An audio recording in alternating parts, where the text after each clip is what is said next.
I thought I saw somebody tweeting out something about the fact that Washington was playing around with five defensive, like a 5-2 type of look, like five We're defensive. playing around the 5-2 because they want to get Ioannidis on the field Oh God, with that sends all sorts Allen of and blood down south. Kane. Oh, that's so. Oh yeah.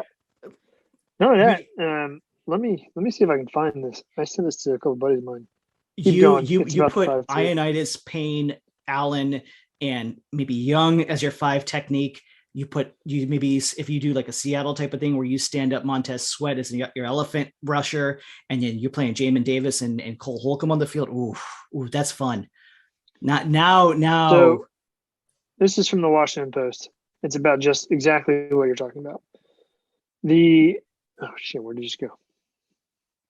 Because that's effectively what the Seattle cover three is, right? Like they basically play a 5-2, and it's just it's a 4-3 under. It's kind of a 5-2 Yeah. hybrid. So the reason they're doing it is because Rivera wants to get Ioannidis out there with Allen and Payne. Makes total sense. He's one of our better players. He's got to be in the field. This is from the Post. But Washington's depth isn't just insurance.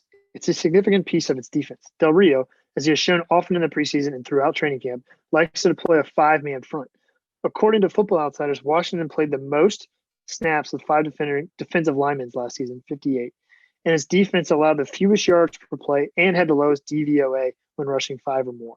And that's with taking into consideration, that's when Ioannidis missed Wasn't 14 on the field. games.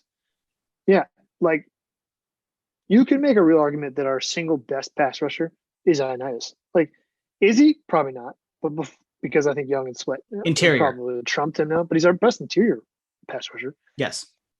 And like, can you imagine offensive line having to deal with that? Like, everyone is lined 101. All five of those guys are freaks. Not only that, you can start protecting gaps and making sure that the linebackers don't have to do too much cleanup because they're the weakest part of this team. Yeah.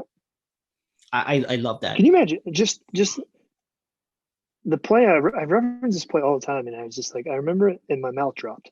It was an incomplete pass. In this, you look up the box score of the Cleveland game last year. It's Baker Mayfield incomplete pass. Montez Sweat ran him down. Montez Sweat is like 6'6", 260, whatever he is. Sub 4.5. Running sub 4.5, and he's running Baker Mayfield down across the field. Like, these guys are just, I know we're supposed to talk about offense, but you can't sell me that if Baker Mayfield and Montez Sweat lined up and had to run a 40-yard dash against each other, that Sweat doesn't just beat him. Sweat beats him by a substantial margin. Like, this guy is a genuine freak of nature. As we've said in a previous pod, Sweat should have been the 6th overall pick to New York. Everyone expected it, and New York did New York things, and they took Daniel Jones. When Sweat was available late in round one, it was because it was another one of those bullshit fake injury situations that didn't really exist. Yeah, heart condition. Whatever that means. They all have heart conditions, right? That's why Jonathan Allen and his heart condition fell to the 17th pick or 15th pick or whatever it was, and now we just got a big fat extension here. So, good job, NFL GMs. Good job.